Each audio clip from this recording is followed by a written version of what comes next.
Okay, so now we're going to move to the actual network itself. So now we're coming in from the perimeter into the actual inside of the organization.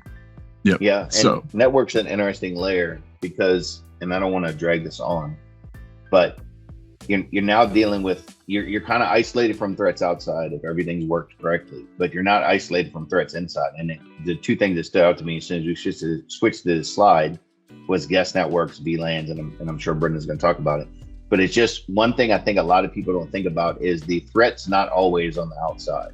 You know, the threat isn't always past the perimeter line. Sometimes it can be in your office. And that's not to say it's a malicious person, even though that is something to think about.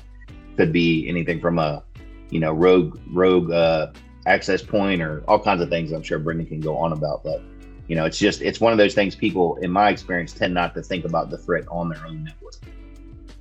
Yep. And that's a good way to put it. So for VLANs, VLANs and guest networks, they're kind of two sides of the same coin.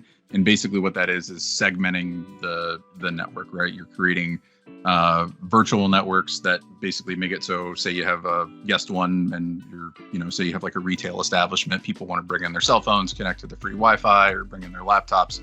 You would have them go to a guest network that can't contact or interact with your main network at all. So it's as if it's not even in the building, right? Because if somebody comes in inadvertently or intentionally and logs onto your Wi-Fi and then they, decide they're going to try to, breach some sensitive business data, them being kind of on an island by themselves where they can't talk to the rest of the network is going to prevent that from happening.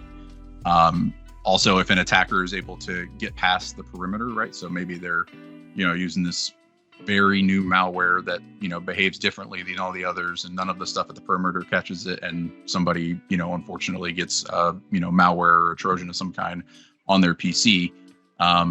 Having your network locked down limits what damage can be done in there.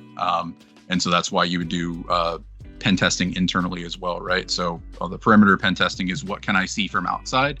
The pen testing you do from inside a network is I'm inside, so what would a hacker be able to do and how can we kind of limit what they're able to do? And that's where you get into IDS and IPS. So IDS is intrusion detection system, IPS is intrusion prevention system.